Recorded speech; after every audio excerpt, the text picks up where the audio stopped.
Mesdames, Messieurs, bonsoir et merci de nous accueillir chez vous. Tout de suite, le sommaire. Conférence internationale sur religion et vaccination. C'était ce matin en présence du chef de l'État, le président de la République, qui a plaidé pour une prévention plus accrue, une vision partagée par les familles religieuses qui soutiennent la politique de santé du président de la République. L'aéroport international Blaise Diagne sera livré au mois de novembre prochain et le premier vol attendu le 1er juillet 2015. Annonce faite lors d'une réunion d'évaluation tenue sur le site, c'était ce matin. Berceau de la culture Wolof, l'ancien Wallo est devenu un pôle de développement agricole. Le riz domine l'activité de production et certaines localités ont atteint l'autosuffisance. Mais si cette céréale a des vertus, elle rencontre des difficultés dans sa commercialisation. Ce soir, début d'une série de reportages sur le Wallo, potentiel grenier agricole du Sénégal. D'abord, les activités du chef de l'État. Nous parlons d'abord de la conférence internationale sur religion et vaccination. Le chef de l'État plaide pour une prévention plus accrue malgré les progrès notés. Toutes les familles religieuses adhèrent à cette vision du président de la République et soutiennent sa politique de santé. Pape Biram Biguendiaye. Ce sont les prémices d'une nouvelle vision portée par d'éminentes personnalités religieuses. À travers la religion, ces érudits transmettent un message vital, celui de faire de la prévention une règle d'or et de la vaccination un acte médical nécessaire à la survie de l'homme. C'est tout l'enjeu de cette conférence internationale qui réunit savants, experts, chefs religieux et hautes autorités de la Oumma islamique. Il s'agira donc, pendant ces 2 journées de travail, d'essayer d'identifier les défis qui se posent à la vaccination et d'élaborer des stratégies de support aux efforts de vaccination. Cette conférence se veut une rencontre de résolution de problèmes. La prévention, le mot est lâché et l'engagement est total. Celui des chefs religieux est sans faille, puisque l'origine de la vaccination épouse l'ère du prophète Mohammed, paix et salut sur lui. Selon Cheikh Abdelaziz Al-Bayan, éminent savant religieux et président du Centre mondial pour le renouveau et l'orientation, le prophète avait en son temps exhorté les musulmans à user de la science pour prévenir les maladies et permettre à l'homme de vivre en bonne santé. Au Sénégal, Serigne Abdoul Aziz Sy Al Amine a toujours prêché pour une prise de conscience collective avec comme viatique le respect du calendrier de vaccination des enfants et des normes de prévention. Une parfaite convergence de vues avec le président de la République. Je partage avec vous une conviction et un espoir. La conviction, c'est qu'il n'est plus acceptable au XXIe siècle que des enfants innocents continuent de mourir de maladies évitables par la vaccination ou de devenir handicapés à cause de telles affections dues notamment à la négligence des adultes. L'espoir, c'est protéger les enfants, nos enfants, par la vaccination, c'est les préparer avant tout au bien-être futur. C'est surtout assurer l'avenir de nos pays. La nouvelle politique de santé initiée par le chef de l'État met la prévention au cœur du dispositif médical. En 2013, notre pays a introduit le vaccin conjugué anti-pneumococcique et s'apprête à introduire les vaccins contre les diarrhées à rotavirus et le cancer du col de l'utérus. Le taux de couverture vaccinale est maintenu à 90% depuis plusieurs années, avec des vaccins contre la diphtérie, le tétanos, la coqueluche et l'hémophilus. La volonté politique est clairement affichée face aux dangers qui ne cessent de croître et la maîtrise de la poliomyélite est devenue une réalité. Notre politique de santé met l'accent sur la prévention. Prévention basée sur l'évidence que la vaccination est l'une des interventions les plus sûres et les plus rentables, ce qui justifie sa grande efficacité par rapport à son coût. La vaccination permet en même temps d'éviter la souffrance liée à la maladie, de sauver des vies et de prévenir certains handicaps qui freinent la productivité et le développement de notre pays. La politique de protection sociale est une des composantes majeures du plan Sénégal émergent qui vise à éradiquer la pauvreté. C'est parce que dans le monde, plus de 22 millions d'enfants ne sont pas vaccinés contre les maladies les plus courantes et près de 7 millions meurent chaque année des suites de maladies évitables par la vaccination. Le défi est grand et toutes les familles religieuses ont décidé de soutenir l'engagement politique du chef de l'État. C'est dans une diversité absolue, la parfaite illustration du dialogue interreligieux, socle de la nation sénégalaise. Le MVS va mettre en place un cadre d'interaction entre ces chantiers et les grands projets du chef de l'État dans le cadre du plan Sénégal émergent. Il s'agit de trouver une synergie entre les activités de l'MVS et les actions prioritaires du Sénégal en matière d'infrastructure. Le haut commissaire de l'Organisation pour la mise en valeur du fleuve Sénégal a présenté au chef de l'État les grands projets structurants de l'organisation tels que les barrages hydroélectriques et un programme agricole, entre autres. Nous l'écoutons au micro de Pape Beham Biguendiaï. J'ai eu le très grand honneur d'avoir été reçu par le président Macky Sall. Comme vous le savez, le siège de l'OMVS est ici à Dakar. Et c'est normal que de temps en temps, nous fassions le point avec le président de la République, mais surtout au regard des grands chantiers qui sont lancés par le Sénégal dans le cadre du Sénégal émergent et à la suite de la conférence des bailleurs de fonds qui vient de se tenir à Paris. Il était essentiel que nous voyions quelle synergie développer entre les activités prioritaires du Sénégal et les activités de l'OMVS.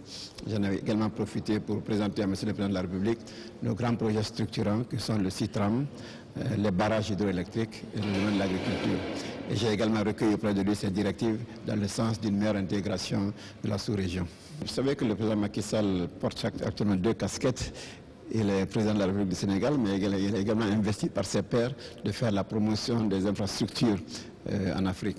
Et l'OMVS est un projet par essence intégrateur à des grands projets d'infrastructure dans le domaine de l'énergie, dans le domaine de la navigation. Donc nous avons partagé avec le président de la République certaines initiatives qui pourraient aider l'Afrique à aller dans ce sens. Et nous parlons de l'an 2 de la deuxième alternance au Sénégal, plan Sénégal émergent, pôle économique, Casamance, acte 3 de la décentralisation. C'est sur ces chantiers que le chef de l'État a bouclé 2 années de pouvoir. Ce 25 mars 2014, l'Alliance pour la République souffle 2 bougies.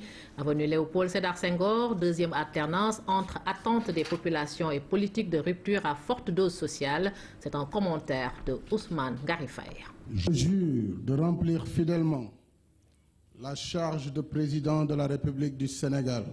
25 mars 2012, 25 mars 2014, 2 ans que Macky Sall est à la tête de l'État. Si la première année de mandature était placée sous le signe de la relance économique, redressement des indicateurs, assainissement du climat des affaires sur fond de bonne gouvernance, la deuxième, elle, reste marquée par une volonté affichée d'aller vers la réalisation des promesses issues de la feuille de route de 2012. Une année qui consacre un début d'exécution des chantiers, une nouvelle impulsion à forte teneur sociale, couverture maladie universelle, bourse sociale, gratuité des soins pour enfants de moins de 5 ans, le tout couronné il y a guère longtemps par la baisse du coût du loyer pour les salaires moyens. Mais en dépit de ces efforts, la demande sociale se signale toujours, partout et chaque jour, car dans le pays réel, ils sont encore des millions ces Sénégalais tenaillés par un pouvoir d'achat quasi nul, voire inexistant, où l'accès à l'eau ou aux soins de santé reste problématique. Des signaux d'espoir tout de même avec le PSE, ainsi la troisième s'ouvre avec une volonté affichée des bailleurs d'accompagner et traduire en acte concret ce nouveau chantier. Le PSE, dans sa configuration et par les axes qu'il vise, dresse à coup sûr les contours du Sénégal de demain, où la croissance sera de rigueur. Le chef de l'État le sait, l'urgence est trop grande. Si l'an 2 se voulait accélérateur de la cadence, ce troisième chapitre qui s'ouvre se devra de mettre le turbo avec le PSE. Paix en Casamance, croissance à 2 chiffres, entrée en vigueur de l'acte 3 de la décentralisation, renforcement des capacités du secteur sanitaire, renflouement du panier de la ménagère. Mais en attendant, il faudra bien résoudre l'équation des locales. En 2 ans d'exercice, l'Alliance pour la République et ses alliés se sont confrontés à la réalité du pouvoir, comme quoi la troisième année de mandature consacre l'heure de vérité pour le chef de l'État. Voilà, nous reviendrons largement sur cet anniversaire dans notre édition de demain. Le directeur général de l'Organisation des Nations Unies pour le développement de l'industrie est en visite au Sénégal, un déplacement qui entre dans le cadre du nouveau mandat de l'organisation portant sur le développement industriel inclusif durable. Première étape de cette visite, le ministère de l'Industrie et des Mines, Amsatou Seye. Dans ce face-à-face, l'industrie est au cœur de la discussion. Comment booster l'industrie locale sénégalaise? Le ministre sénégalais relance le débat avec son partenaire des Nations Unies. Une future coopération entre le Sénégal et le NUDI sur le développement industriel inclusif est au menu. L'ONUDI, c'est nous qui faisons donc notre politique industrielle. L'ONUDI nous accompagne un peu dans ce projet. C'est généralement des appuis, des études de renforcement de capacité, également un accompagnement pour nous permettre d'avoir aujourd'hui des investisseurs. Vous savez, l'une de nos contraintes principales dans notre pays, avant même et après le PSE, nous avons beaucoup d'industries qui veulent disons, délocaliser leurs activités au niveau du Sénégal, mais se trouvent être confrontés à un problème de plateforme industrielle. Nous n'avons pas d'espace pour les accueillir. Et je pense qu'aujourd'hui, le premier challenge, c'est d'abord ça. Au-delà du problème d'espace, de plateforme, le Sénégal est confronté au challenge de la production. Les ressources sont là, mais leur transformation demeure un casse-tête. Nous avons plus de 30% de nos pertes post-production dans le domaine des fruits, dans le domaine des légumes. Nous voulons aujourd'hui aller vers l'autosuffisance alimentaire en riz en 2016-2017. Mais quand ça viendra, il faut également être prêt pour transformer ce riz pour qu'on puisse aujourd'hui consommer ça comme les Sénégalais l'aiment bien. Donc tout ça, c'est des challenges que nous devons faire avec aussi bien les grandes entreprises, mais nous privilégierons naturellement les petites et moyennes entreprises. L'ONUDI est une organisation des Nations Unies chargée d'aider au développement industriel de ses pays membres. Un atelier de formation sur l'assistance en maîtrise d'ouvrage des pistes rurales a été organisé par la Géroute en partenariat avec le PNDL et le CFP-TP. L'objectif du projet est de contribuer à la réduction de la pauvreté en milieu rural. Compte rendu Aïssatou Dioptal. La session vise à donner à l'ensemble des acteurs un outil méthodologique pour la mise en œuvre et la gouvernance des pistes rurales.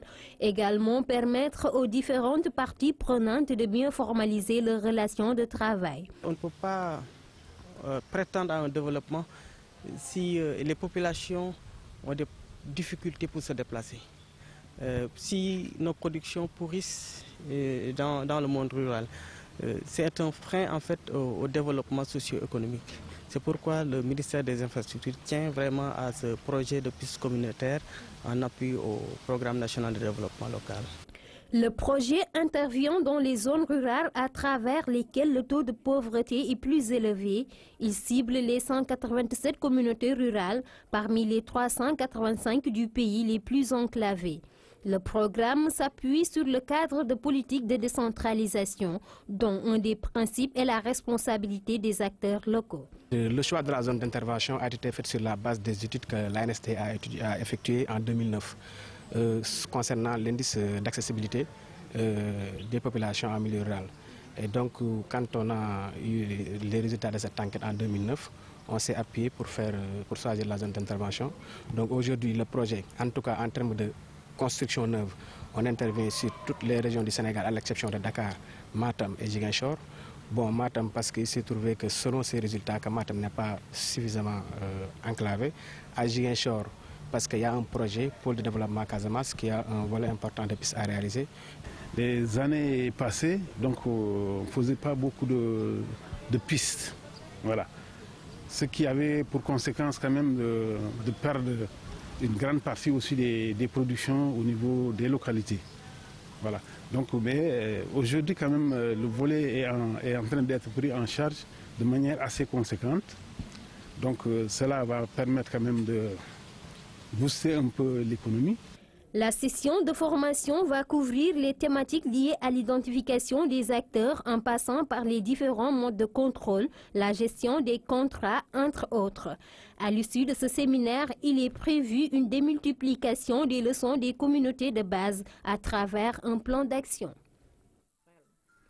Coalition contre la dégradation des terres, le gouvernement d'Italie, le mécanisme mondial de la Convention de lutte contre la désertification et l'Organisation internationale pour les migrations ont lancé ce matin à Dakar le projet de gestion durable des terres dans les zones sujettes à la migration en Afrique de l'Ouest. Ce projet pilote vise à encourager le financement innovant en faveur de la gestion durable des terres. Ibrahim Fall Junior. Les objectifs visés par ce projet sont multiples. Il s'agit d'intégrer la gestion durable des terres dans les politiques et stratégies de développement ainsi que dans les processus de budgétisation, sans oublier la diffusion des meilleures pratiques et leur financement. ce qui relève des missions de la Convention des Nations Unies de lutte contre la désertification.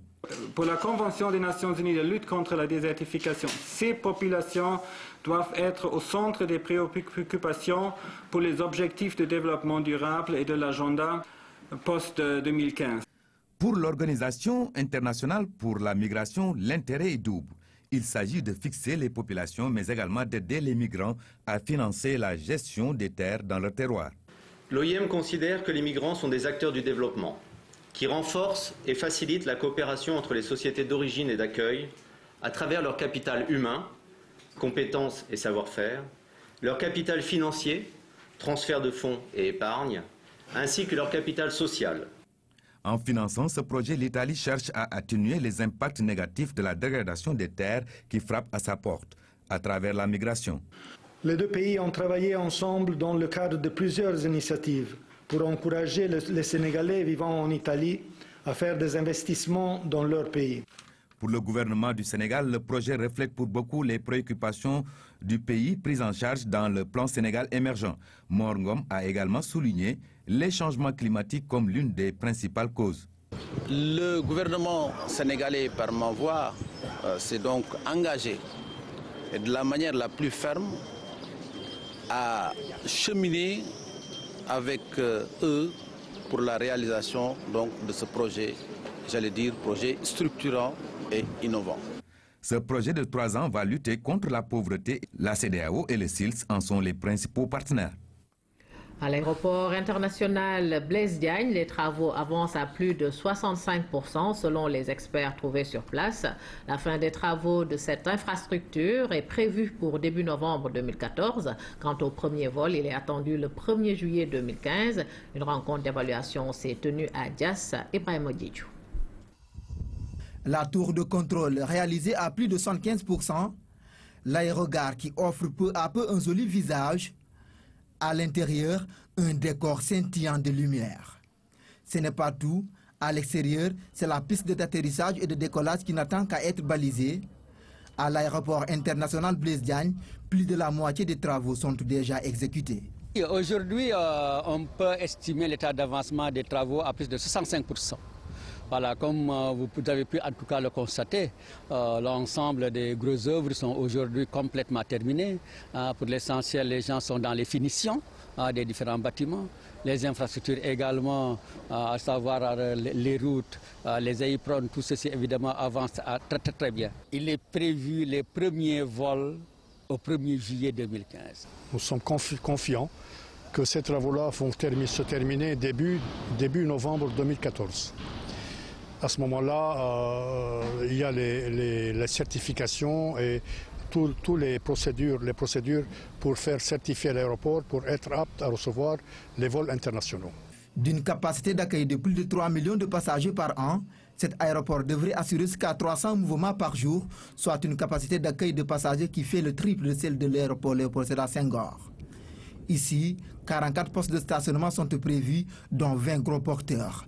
Même l'Airbus A380 peut y atterrir, selon les experts. Toutes les normes internationales sont respectées et c'est le rôle de l'aviation civile, l'ANACIM, de s'assurer que cet aéroport répond à toutes les normes. Et quand les travaux seront terminés également, ils assureront la certification de la plateforme. On pourra même accueillir ici l'A380. Actuellement, du point de vue envergure, c'est l'avion le plus contraignant. Et donc l'A380, qui nécessite une largeur de piste de 60 mètres, pourra même être accueilli au niveau de l'aéroport Blaise Diagne. La rencontre avec les différents acteurs a permis de revenir sur les lourdeurs administratives liées au décaissement du financement de cet aéroport. Un financement qui s'élève à plus de 400 milliards de francs CFA. Toutefois, au rythme où vont les choses, les responsables sont confiants pour un respect des délais. La fin des travaux est fixée en début du mois de novembre 2014. Le premier vol devrait y atterrir ou décoller le 1er juillet 2015. 2,3 milliards de francs CFA, c'est le montant débloqué par les autorités portuaires de Dakar pour la construction du siège de la représentation du port autonome de Dakar au Mali. L'inauguration a eu lieu ce week-end à Bamako en présence des autorités maliennes et sénégalaises. Ce bâtiment va permettre de booster le secteur des transports et renforcer le corridor Dakar-Bamako. Envoyé spécial au Mali à Ndiaye, Louise Bitza. Voici le nouveau siège de la représentation du port autonome de Dakar à Bamako. Ce bâtiment flambant neuf, inauguré comme l'illustre cette coupure de ruban, va renforcer le dispositif commercial mis en place pour faire de Dakar le port naturel des pays de l'Interland. L'immeuble, je pense que vous l'avez visité tout à l'heure, un immeuble à 5 étages, à 5 niveaux, où le premier niveau sera occupé par la représentation du port autonome de Dakar. Le président Macky Sall a décidé d'offrir gratuitement l'occupation des locaux au niveau 2 pour les chargeurs maliens qui seront connectés directement au port de Dakar et aux administrations douanières pour gérer au mieux et au quotidien leurs affaires.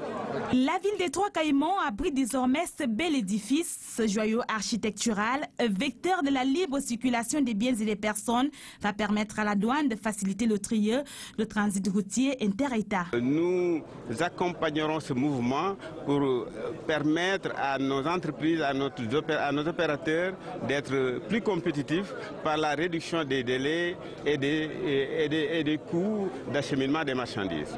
Présidée par le ministre malien de l'équipement et des transports, la cérémonie a enregistré une forte participation. Les deux pays se sont engagés à travailler pour consolider le positionnement du port autonome de Dakar dans la sous-région. Il est d'abord avéré que tout développement durable ne peut se réaliser sans une vision claire, sans une stratégie cohérente, mais aussi sans des actions pertinentes. Et je me réjouis particulièrement aujourd'hui de retrouver ces fondamentaux dans la démarche de l'autorité portuaire du Sénégal. Ce pari devra être l'occasion tout trouvée, à mon sens, pour créer un cadre de partage d'expérience et d'expression plus marquée de la confiance et de la fraternité entre nos deux pays. Rapprocher les opérateurs économiques du port autonome de Dakar, c'est un des objectifs visés à travers cette représentation. La direction du port entend davantage faire de l'axe Dakar-Bamako un corridor compétitif. La priorité, c'était d'ailleurs de renforcer l'axe Dakar-Bamako. Monsieur le ministre l'a rappelé tout à l'heure, le Sénégal et le Mali ont des liens historiques. Nous sommes liés par l'histoire, la géographie, la religion, la culture et le commerce. 70% du transit malien passe aujourd'hui par le Sénégal. Donc, étant orienté client, autant que faire se peut, nous cherchons à mettre à l'aise nos chargeurs maliens. Bamako abrite désormais le siège de la représentation, une réalisation faite par la communauté sénégalaise du Mali. Ce nouveau partenariat gagnant-gagnant fait du port autonome de Dakar un outil au service du développement économique. Nous en venons à notre série de reportages sur la vallée du fleuve Sénégal. Ce soir, le premier jet, le Waalo, un ancien royaume qui s'est développé le long du fleuve Sénégal, propice à l'agriculture, à l'élevage et à la pêche. Le Waalo est le berceau de la civilisation Wolof, l'ancien royaume dirigé par le BRAC, reposé sur une bonne organisation politique et un système de décentralisation. Le Waalo d'hier à aujourd'hui, c'est avec Ndeye Aïda Dia. De sitôt source de vie est né le Waalo. Sur ces berges du lac de Guiar, encore appelé Lof, viennent le peuplement Wolof. On les appelle d'ailleurs Wolof, comprenez les gens du Lof. C'est parce qu'autour de l'eau, l'homme peut pratiquer les trois activités principales, l'agriculture, l'élevage et la pêche. Il y a toutes les conditions de peuplement à travers l'eau et la terre. Et toutes les grandes civilisations ont éclos autour des fleuves. La civilisation chinoise autour du Yangtze-Kiang, la civilisation française autour de la Seine, anglaise autour de la Tamise. Donc la civilisation Wolof a eu éclos autour des rives du lac de Guiers, autour des Lof. Selon l'historien Yori Bolidiaou, ce peuple venant du Nil s'est implanté ici après 6 migrations. Après avoir réglé la question de la sécurité alimentaire, il est possible de bâtir une civilisation. Ainsi est né le royaume du Waalo. Le Brak, c'était le président de la République. Le Djaoudine, c'était le président de l'Assemblée des électeurs. Le Djogomai, c'était le président du Conseil économique et social. Le Malo, c'était le président du Conseil économique et le trésorier général de l'État. Le Bétio, c'était un chef de province qui reliait le Waalo et les Français.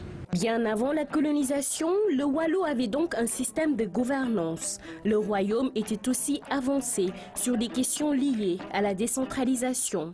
Il y avait un exécutif déconcentré du pouvoir qui était un officier du BRAC, qui était un kangam du BRAC, mais en même temps, il y avait un sérine qui était élu par les populations. À l'aune de l'émancipation des femmes, on retiendra que le Waalo est un royaume où les femmes ont joué des rôles de premier plan. Nateyala est l'une des premières résistantes à la domination coloniale. Battue en 1855 par Faidherbe, cette défaite mettra fin au royaume du Waalo, qui s'étendait du fleuve Sénégal jusqu'à la frontière avec le Fouta. Aujourd'hui, cet ancien royaume peut être considéré comme une zone économique à part entière. L'eau et les terres fertiles du Waalo font l'objet de beaucoup de convoitises. Vous l'avez dit, Ndeye Aïda Dia, avec son potentiel terre soutenu par les barrages de Manantali et de Diama, la vallée du fleuve Sénégal, qui fait 3 campagnes agricoles dans l'année, est en passe de devenir le grenier du Sénégal. Cependant, l'État doit continuer ses efforts pour lever les contraintes qui plombent la mécanisation et l'accès au crédit. Amadou Aramdiam. Sous la lumière du soleil, irrigué par les eaux du fleuve, les épis augurent de bonnes récoltes. De par son immense potentiel, le Waalo, futur grenier du Sénégal, c'est loin d'être un vœu pieux. Aujourd'hui, on a un potentiel de 240 000 hectares. Et sur ces 240 000 hectares, 116 000 hectares sont aujourd'hui aménagés. Et les 108 sont aujourd'hui exploitables. Il ne reste qu'à peine 7 000 hectares, 7 400, qui seront très bientôt réfectionnés. Et tout le potentiel donc, des 116 000 seront exploitables. Le Waalo est une zone d'une grande importance pour le gouvernement au regard des investissements injectés depuis 2008 lors du lancement du programme d'autosuffisance en riz. Aujourd'hui, avec les objectifs définis dans le PRACAS, la vallée est appelée à jouer un rôle prépondérant. Avec ce programme qui a été reformulé, dans le cadre du PRACAS, le programme d'accélération de la cadence de l'agriculture sénégalaise, le volet riz est revenu et l'échéance est portée en 2017 pour une production de 1 600 000 tonnes de paddy, équivalent à 1 80 000 tonnes de riz blanc. Et la vallée va encore apporter davantage dans le cadre de ce programme à hauteur de 900 000 tonnes de paddy. Détenant le record de production d'oignons avec 100 000 tonnes, la tomate est aussi une spéculation importante à travers une production industrielle supérieure à 80 000 tonnes. De ces importantes réalisations, le département de Dagana représente pour une part appréciable. Rien que pour la contre-saison, nous avons des ambitions de plus de 30 000 hectares à emblaver. Il y a la tomate, notamment la tomate industrielle. Et disons que sur les objectifs du comité tomate, la région fait pratiquement à la limite plus de 1500 hectares, le département. Et éventuellement, nous avons l'oignon où nous avons aussi des objectifs de plus de 1000 hectares à réaliser dans le département. Mais il y a aussi des cultures telles que le gombo qui commencent à émerger. Face aux contraintes liées à la mécanisation et à l'accès au crédit, les acteurs sont pour des mesures d'accompagnement aux producteurs. Organisation, planification, appui à l'organisation et la planification pour les OP. Mais je crois que fondamentalement aussi, il faut beaucoup insister sur le renforcement des capacités des producteurs. Avec la disponibilité naturelle de l'eau et des terres, la vallée du fleuve est propice à plusieurs cultures. Des spéculations qu'il suffit simplement d'encourager à travers la poursuite des aménagements. À l'horizon 2017, la zone sera apte à apporter sa quote-part des 1 600 000 tonnes de riz paddy, objectif du PRACAS. Grâce aux milliers de parcelles aménagées pour la riziculture, plusieurs paysans s'adonnent à cette activité agricole toute l'année. C'est le cas de l'Union des producteurs de Bundoum Barrage, non loin de Ross Béthio. La localité située donc près de Ross Béthio a atteint l'autosuffisance alimentaire. Toutefois, la localité connaît un problème de commercialisation de la production rizicole. Éric Nimati. Cette vallée rizicole se situe à Bundoum Barrage, une localité à 18 km de Ross Béthio. Grâce à l'eau du Gorom Lamsar, des riziculteurs locaux exploitent chaque année des milliers d'hectares sur ces parcelles qui s'étendent à perte de vue. Plusieurs variétés de riz sont ainsi mises en valeur par les habitants de 7 villages de la localité. Ces derniers se sont regroupés en union de producteurs dénommée Union de Bundum Barrage. Les variétés du riz qu'on cultive sont les Sahel 108, Sahel 177 et Sahel 365 et Sahel 159. De plus, ça sont des variétés parfumées. Les 177, les 305, les 159, ça c'est des parfumés. Mais le Sahel 108, ça même c'est pas parfumé. Durant la saison des pluies, la superficie exploitée par l'Union peut atteindre 3200 hectares. Pour cette présente campagne de contre-saison chaude, seuls 1360 hectares de ce vaste domaine aménagé par la SAED sont mis en valeur par les villageois. Une diminution de la superficie emblavée qui s'explique par plusieurs facteurs. Quand ils cultivent beaucoup de riz, et le moment de récolte, il ne peut pas commercialiser, ça vraiment c'est des problèmes. C'est des problèmes vraiment. Vraiment, on demande l'État, ou bien on demande les acteurs principaux qui nous aident sur le problème de commercialisation. En attendant une solution définitive à ce problème, l'Union de Bundum Barrage, aidée par un partenaire européen, tente de sécuriser les récoltes dans ses grands magasins. Ici, en plus du riz destiné à la consommation locale, on y trouve des semences destinées aux paysans.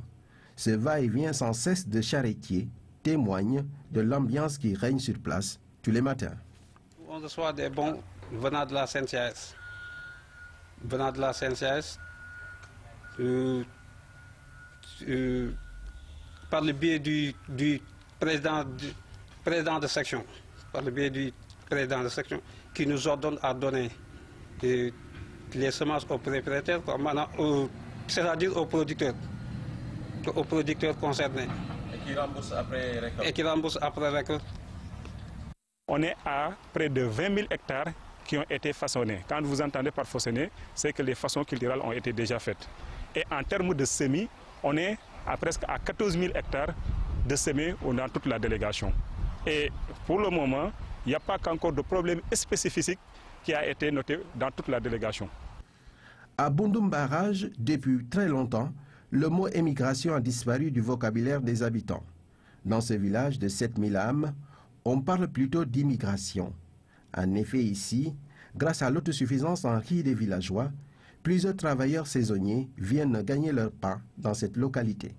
Une situation identique dans bon nombre de villages de cette partie du bas-delta du fleuve Sénégal. Dans le Wallo, les populations consomment en majorité leur propre production. Justement, comment préparer ce riz qui, semble-t-il, a beaucoup de vertus sanitaires? Safiatou Diaradia donc a accepté de partager ses secrets avec notre reporter Philomène Constance Diagne. Richard Toll, dans une famille quelconque, à l'heure de la préparation du déjeuner. Safiatou Diara s'apprête à préparer du riz au poisson rouge, un plat bien connu des Sénégalais. Comme d'habitude, c'est le riz de la vallée qu'elle consomme avec sa famille. Il y a le paddy que vous voyez là. Après, on l'amène à la machine. On décortique le riz, le paddy. Après, on a ce riz-là, mélangé. Il y a 3 façons de riz. On peut sortir du décortiquage. À part le son, il y a 3 sortes de riz. Le gros riz, le riz moyen et le plus petit riz qu'on appelle le sankal. Après cette étape, elle peut à présent passer à la cuisson. À la base, tout ce dont elle a besoin pour son plat est cultivé dans sa localité. Mais un secret qu'ignorent peut-être certaines femmes qui préfèrent le riz importé. Pratiquement, il n'y a pas de pierre, il n'y a rien. Si tu trempes le riz avant de faire la cuisine, tu auras le temps de préparer à temps. À l'image de la famille Ba, les ménages sénégalais sont invités à consommer local avec le riz de la vallée. Safiatou ne pense en aucune façon utiliser du riz importé. D'après son expérience, le thieb Wallo est plus économique et plus sain.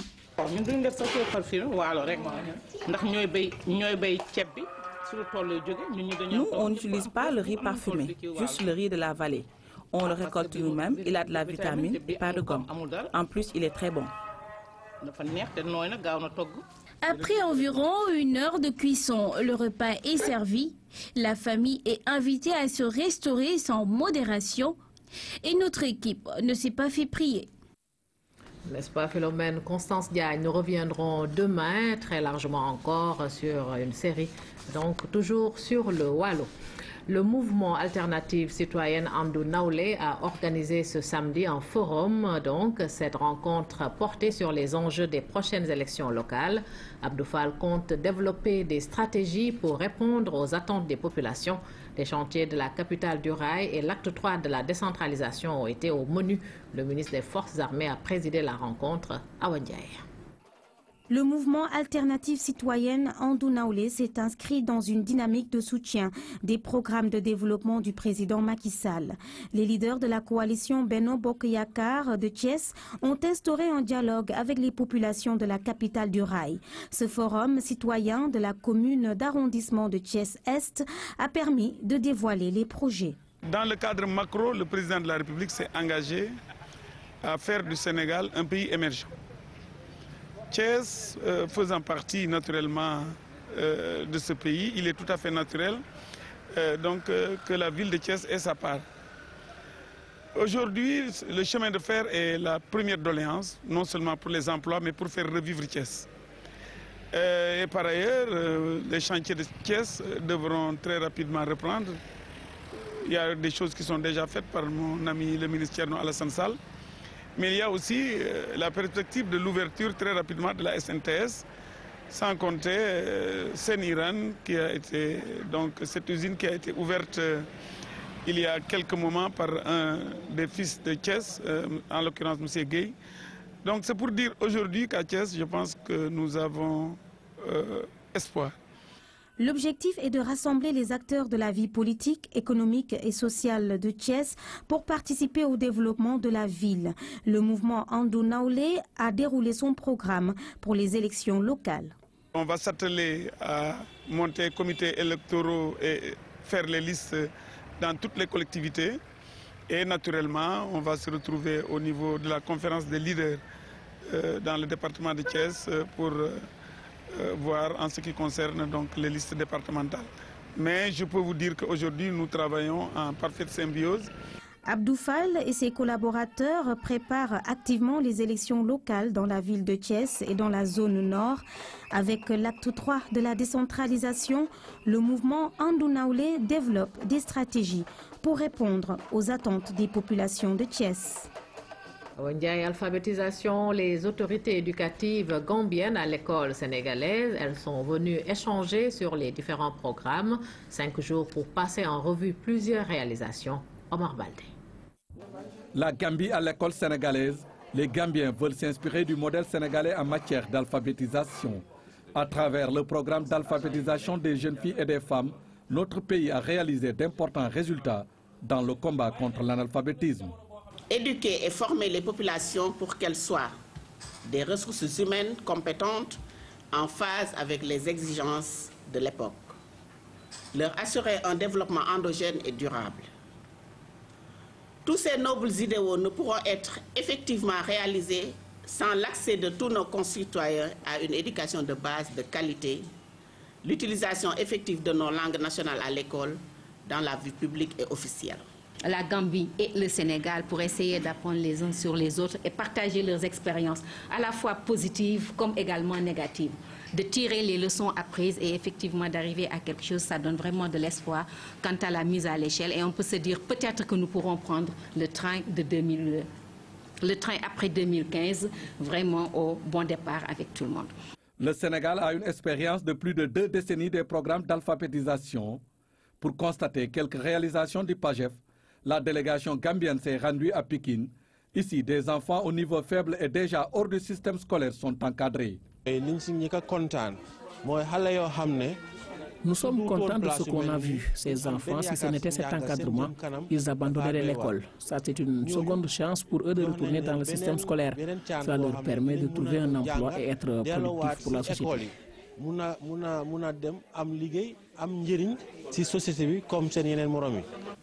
Alphabétisation programme boo xam ne Nous sommes là pour un programme d'alphabétisation. Il permet aux femmes non seulement de lire et écrire, mais aussi de mener d'autres activités génératrices de revenus. Nous avons vu que le Sénégal est très en avance en matière d'éducation non formelle. Ici, ils ont même introduit les TIC dans le programme d'alphabétisation.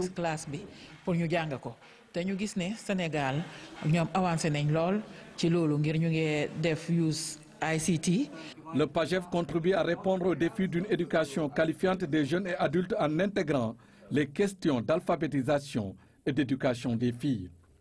En Guinée, l'Ebola fait des ravages, 59 morts depuis son apparition en février. L'État multiplie les actions pour faire face à cette maladie qui ne s'est pas encore propagée dans la capitale Conakry. Elle semble pour le moment s'arrêter dans la ville de Kékédi, en Guinée forestière.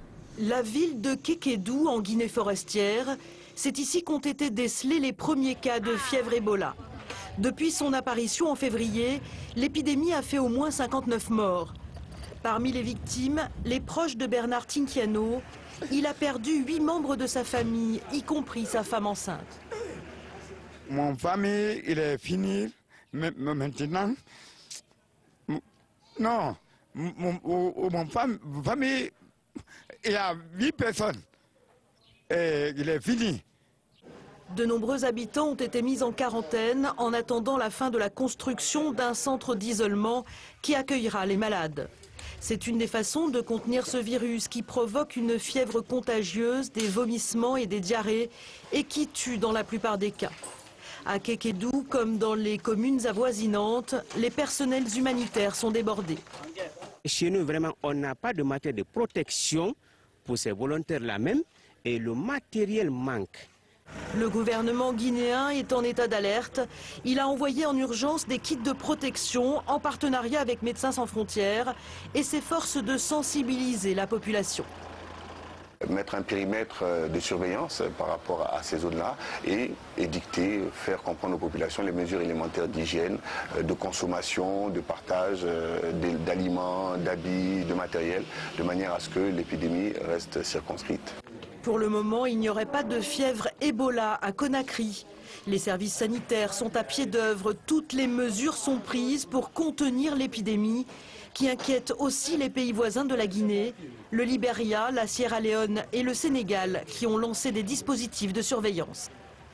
Demain, 25 mars, 57e anniversaire du rappel à Dieu de Khalifa Ababacar Sy, qui fut durant 35 ans à la tête de la confrérie Tidjane, à la veille de cet anniversaire qui sera marqué par des cérémonies religieuses et culturelles. Ahmed Bachir Kounta revient sur quelques enseignements du legs de Cheikh Al-Khalifa.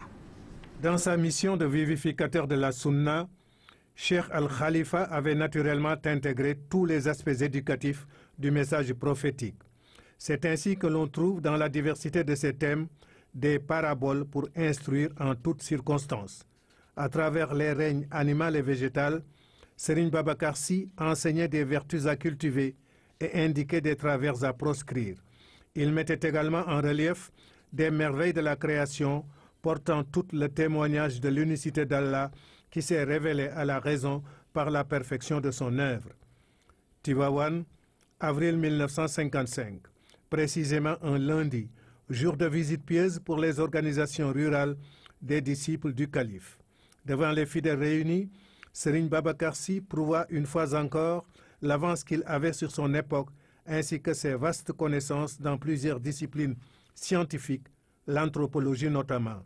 Avec une parfaite maîtrise que lui envieraient bien des sociologues modernes, Serigne Babacar Sy a soutenu une remarquable réflexion sur la dialectique de couple du droit d'opinion et de la liberté d'expression par rapport à l'éthique côtoyant les valeurs sociales. Le calife choisit alors de rappeler un vieux récit.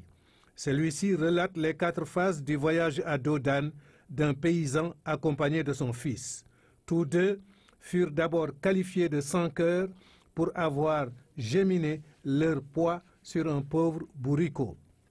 Lorsqu'à l'étape suivante, c'est l'enfant qui prit le licou, ceux qui le virent passer affirmèrent que le père était sans tendresse à l'égard du môme, trop frêle pour la tâche de conducteur de mulet monté. À la 3e phase, le licou était dans la main du paysan. Le petit à califourchon sur l'animal était vu comme un garnement sans éducation puisqu'il laissait la corvée au seigneur.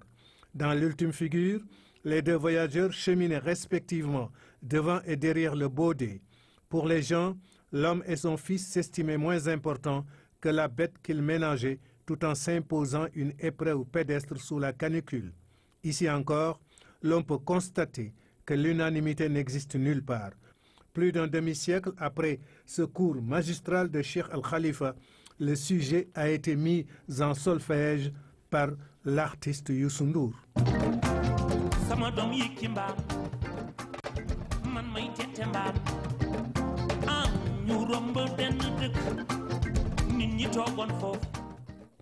Voilà un exemple parmi les apologues de Cheikh Al-Khalifa que les âges se transmettent avec un intérêt philosophique et métaphysique toujours renouvelé. Parlons sport, le champ de tir de l'École nationale des officiers de la gendarmerie a abrité une compétition de balle-trappe remportée par le champion du Sénégal, Clément Fakhouri. Beaucoup de candidats se sont retrouvés dans une bonne ambiance. Sensei Yatmalo. Ce dimanche n'a pas été de tout repos pour les membres de l'équipe nationale du Sénégal qui sont rentrés du Caire récemment au Royaume de gloire. En effet, l'opposition était là, bien présente. Et il aura fallu sortir les gros moyens pour s'imposer. Ce que Clément Fakhouri a fait et bien fait, gardant ainsi son statut de patron du ski au Sénégal, voire en Afrique. L'expérience du Caire nous a donné aujourd'hui des ailes. Et l'objectif de l'équipe nationale de tir au ski a des projets très précis.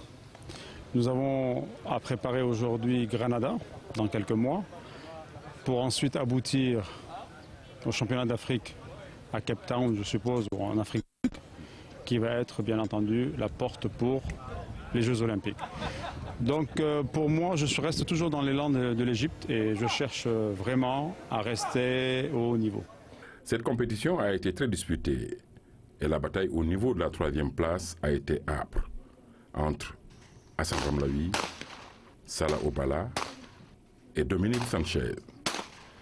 C'est à l'arraché que Ramlawi devait gagner la 3e place. Seulement, Ziad Moukarzel a réalisé une grosse performance en s'engouffrant à la 2e place derrière Clément. Nous allons voir avec les entraîneurs pour spécialiser les uns et les autres dans des disciplines où les gens vont exceller. Et nous les ferons travailler dans ces disciplines-là et au besoin, les envoyer en stage, les envoyer à l'étranger pour une formation. Le taekwondo était au programme de ce dimanche avec la tenue de la première journée du championnat régional par équipe au camp Leclerc à Liberté 6. Tandis que le kung-fu national se retrouvait au stade Léopold Sédar Senghor, dans un stage de recyclage et de perfectionnement de haut niveau sous le contrôle de la direction technique nationale. 154 boulistes s'étaient donné rendez-vous hier au boulodrome Pape Arona Diagne pour la 4e journée du championnat national. En finale, Sidi Fall, Ablaye Gueye de Diourbel Pétanque Club ont disposé de Moustapha Diallo Pio, Siré Lamine Kane du club donc Roule ta boule de Dakar, 11 à 10. Donc 11 à 10 à l'issue de cette 4e journée. Le classement s'établit comme suit. Premier, Diourbel Pétanque Club. 2e, Boule Amicale Lougatoise. 3e, Renaissance de Saint-Louis. Sur l'international, en bref également, vol M. Sur l'international, donc, vol de Malaysia Airlines. Les dernières nouvelles confirment qui confirment que l'avion s'est abîmé en mer, tuant du coup tous ses passagers. L'annonce est du Premier ministre malaisien. Nous y reviendrons dans nos prochaines éditions. Et cette édition qui est à présent terminée. Merci de l'avoir suivi. Merci également de votre fidélité. Au revoir.